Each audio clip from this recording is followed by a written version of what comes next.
Better life और better future के लिए क्या इंपॉर्टेंट होता है, जो हम क्रॉप्स कल्टीवेट करते हैं जो फ्रेश होने चाहिए, उसमें पेस्टिसाइड्स यूज़ नहीं करना चाहिए, और जो एसिड रेन्स होते हैं या फिर अलग अलग पेस्टिसाइड जो हम यूज़ करते हैं वो हार्मफुल होते हैं बॉडीज़ के लिए। जो हम अगर हेल्दी भी प्रोवाइड कर रहे हैं लोगों को, पर अगर कल्टीवेशन अच्छे से ना हुआ जाए या फिर वहाँ पे बहुत सारे पेस्टिसाइड्स यूज़ किया जाए, तो जब हम उसको खाते हैं या फिर उसको कंज्यूम करते हैं तो वो अफेक्ट होता है हमारे बॉडी के लिए। हम सोचते हैं कि हम हेल्दी खा रहे हैं, हम प्रोटीन्स ले रहे हैं, हम कार्बोहाइड्रेट्स ले रहे हैं, ये सब इंग्रेडिएंट्स बॉडी के लिए इंपॉर्टेंट होते हैं, पर बॉडी के लिए इंपॉर्टेंस ये भी होती है जो स्टेप लेवल 1 होते हैं जहाँ पे पेस्टिसाइड्स यूज़ किया जाता है वो नेचुरली ऑब्टेंड किया जाए। अगर हम नेचुरली ऑब्टेंड किए जो फ्रूट्स हो गए, वेजिटेबल्स हो गए या स्प्राउट्स हो गए, एनीथिंग वी ईट, तो अगर वो अच्छे से किया जाए, अगर अच्छे से प्रोड्यूस किया जाए, वो नेचुरली प्रोड्यूस किया जाए, या फिर उसको जो पेस्टिसाइड यूज़ किया जाता है वो ना किया जाए और वो ईट किया जाए, वो अगर हम डाइट में ले तो हम हो सकता है कि हमें जो लाइफ है जो बेटर हो सके। अगर 100% तो कोई नहीं कह सकता ये मैंने नेचुरली ऑब्टेन किया जाता है, वो नीड है पेस्टिसाइड यूज़ किया जाता है, पर पेस्टिसाइड का भी अल्टर होता है, नेचुरली पेस्टिसाइड्स भी होते हैं, मोर देन एसिड बेस भी कम होता है। अगर ऐसे कल्टीवेशन में अगर हम छोटे छोटे से चेंजेस करें और हेल्दी लाइफ की तरफ चले जाए तो हम जो खाते हैं उसका इफेक्ट हमारे फ्यूचर के लिए भी होता है। अगर हम अभी प्रेजेंट में अगर हेल्दी लाइफ को प्रोवाइड करते हैं तो हम देखते हैं कि हमारा फ्यूचर भी बेटर अप हो सकता है। अगर हम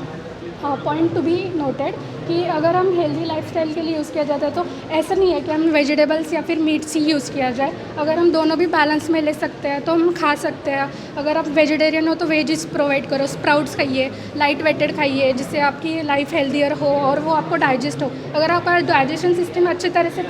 प्रोड्यूस हो रहा है, अगर आप अगर लाइटर ईट कर रहे हो, अगर आपका बॉडी वेट अगर आपके जो लाइफस्टाइल है उससे मैच हो रहा हो, तो आप बेटरली आप नाइस फ्यूचर प्रोवाइड कर सकते हो आपके लिए भी, आपके फैमिली के लिए भी। और बेटरमेंट अगर आप फार्मर हो तो आपने ये तय करना चाहिए कि आप पेस्टिसाइड्स कम यूज़ कीजिए और जो आप प्रोड्यूस कर रहे हो वो हेल्दियर ऑप्शन प्रोड्यूस किया जाए। और नेक्स्ट ऑप्शन जो अगर आप हेल्दी लाइफ प्रोवाइड कर रहे हो तो हेल्दी वो इतना ही खाना चाहिए जितना आपके लिए नीड हो, ओवर ईट ना करें। अगर हम रेस्टोरेंट्स में जाते हैं या फिर एनीथिंग एल्स, हम जब खाना बनाते हैं तो इतना ही बनाना चाहिए जितना हम खा सकें, उसको वेस्ट ना किया जाए। अगर वेस्ट हो तो ऐसा हो सकता है कि कल्टीवेशन, ऐसे अब हम देख रहे हैं तो धीरे धीरे कल्टीवेशन कम होता जा रहा है, कल्टीवेशन कम हो रहा है, फार्मर्स भी बहुत कम लोग हैं जो प्रोड्यूस कर रहे हैं। और जैसे हम देख रहे हैं तो सीजन्स में 1 और 2 फ्रूट्स और एनीथिंग स्प्राउट्स या फिर ये सब चीज़ें जो कल्टिवेटेशन हो रहा है, जैसे हम पहले करते थे कि हम 12 मंथ है वहाँ पे अलग अलग चीज़ें प्रोवाइड करते थे या फिर उसका इंग्रेडिएंट्स यूज़ करके अलग अलग चीज़ें उगाते थे। जैसे हम अभी उगा नहीं रहे, जो रिक्वायरमेंट है वो जो हम हाई कॉस्ट है वही जो इंग्रेडिएंट्स होते हैं वही कल्टिवेशन कर रहे हैं। सो ये हो सकता है कि आगे जाके हमें कमतरता हो या फिर हमें जो खाने के लिए जो चाहिए होता है वो मिले ना, तो हर कोई अफोर्ड ना कर पाए। क्योंकि जो अगर जैसे देख सकते हैं, जैसे हम जो डे टू डे लाइफ में खा रहे हैं, अगर उसकी कॉस्ट अगर बढ़ गई, अगर प्रोडक्शन कम हुआ तो